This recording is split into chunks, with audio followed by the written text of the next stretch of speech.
Hi, we are Tirza and Tanneke, two tourism students from the NHTV Breda in the Netherlands. A couple of weeks ago we went on a field trip to Dubai and Vietnam. In this podcast we would like to give you an impression of our experiences we had over there. All these experiences belong to one theme, which is called Silver Linings. After a long brainstorm session we abstracted this theme to a more clear one, the fortunes of. For every single experience we set one fortune. Yeah.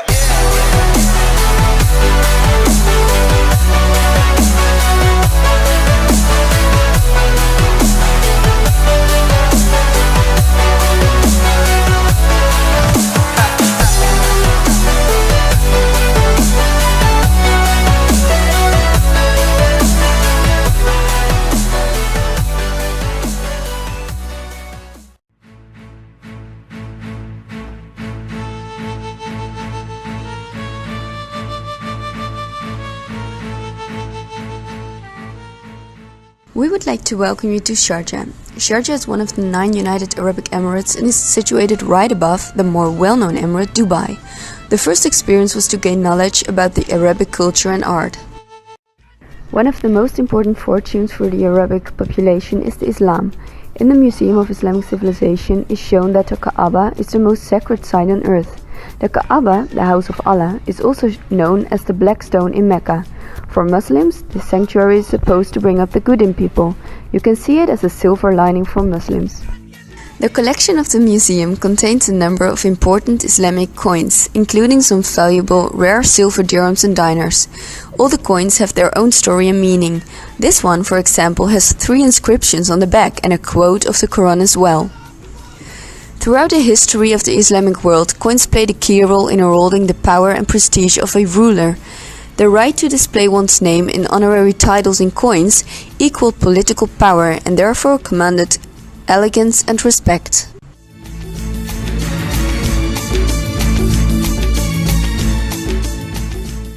After the educative facts of the Islamic civilization, we went to the Sharjah Art Museum. We enjoyed artworks of a wide range of artists. In a heritage village like Sharjah, art is very important for visualizing both past and present.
One of the most inspiring experiences we had was here at the Islamic Learning Center in Dubai. Unfortunately, it was not allowed to take pictures or video recordings during the interview we had with the Sheikha.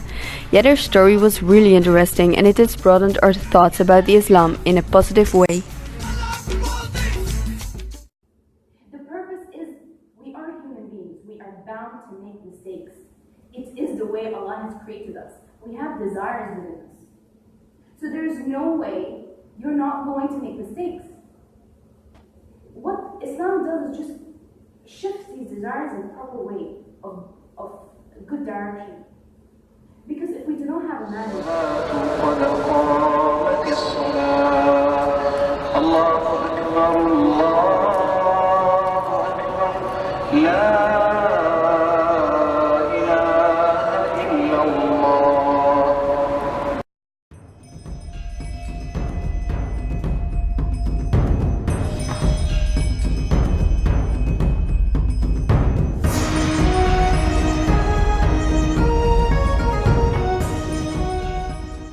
In Ho Chi Minh City, the biggest city of Vietnam, we would like to take you to the religious areas as well.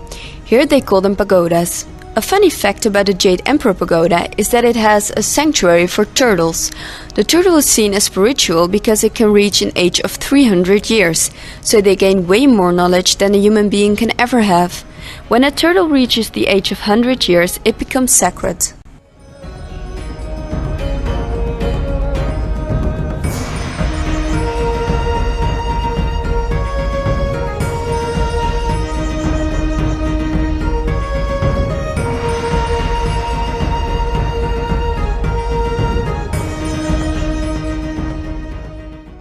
The people in this pagoda believe in the Jade Emperor, which is the god of Taoism. They come here often to pray so that in the hereafter they will get rewarded. The walls in the pagoda show what will happen when you don't live your life the right way. In hell you will get punished in different ways. You will get trapped, keep prisoned, or your body will transform into a miserable animal.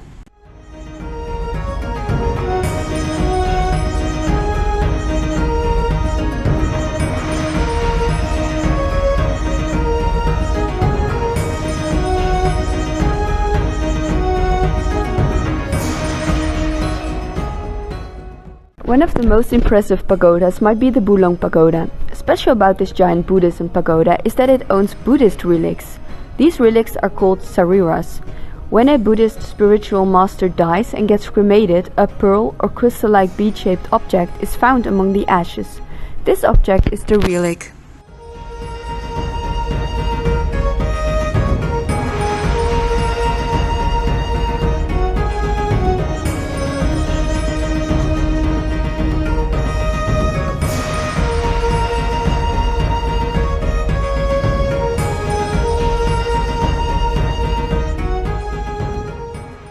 The pagoda as well honors the monks that dedicated their lives to Buddha. The monks did this by meditating at one location for their whole lifetime.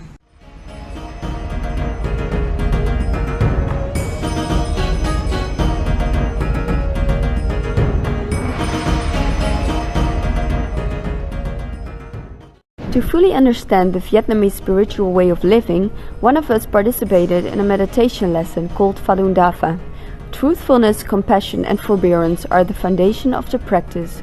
Practically, you have to stay at least half an hour in the lotus position, which is actually harder than it seems. This is how it looks like.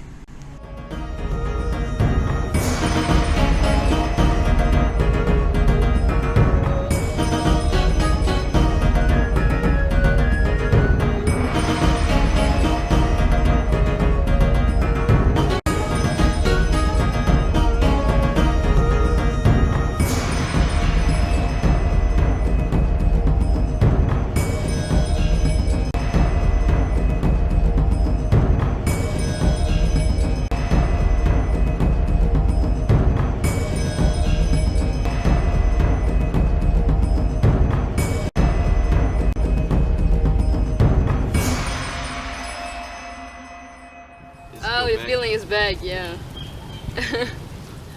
I didn't have any feeling left in my legs. Oh man, 28 minutes is such a long time. Yeah.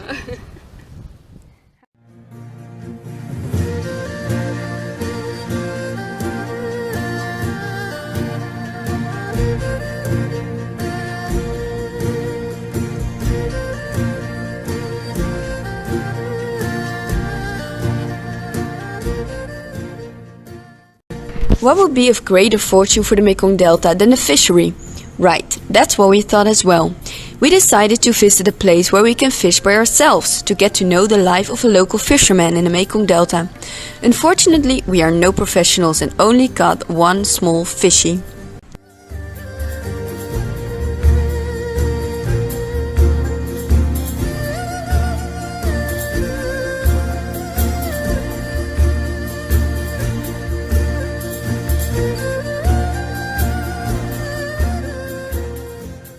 To still enrich her knowledge about the fishery, we visited a place to meet the world of the fish trade. It's actually horrific to see how people handle the fish. In a fish market they kill the fish on the spot to sell it as fresh as possible. And you can see with your bare eyes how this happens.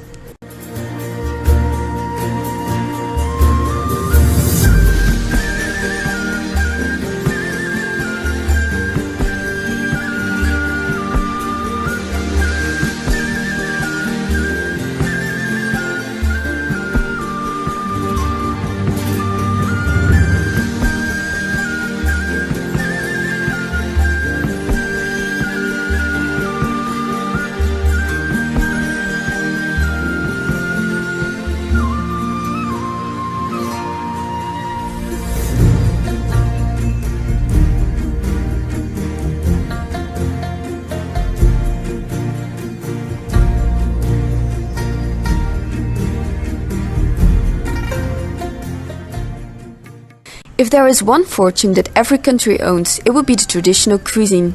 Vietnam has some remarkable dishes and ways of cooking. It would be a great miss if we didn't experience this part of the culture. A Vietnamese cooking course is actually fun, social, inspiring and educative as well.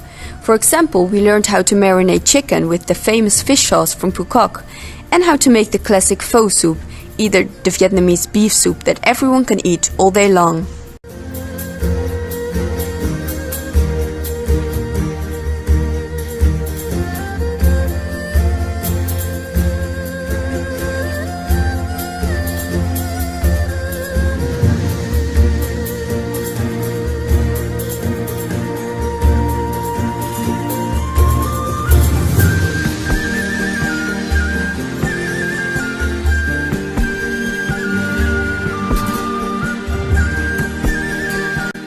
Another spiritual believing in Vietnam is about the three kitchen gods.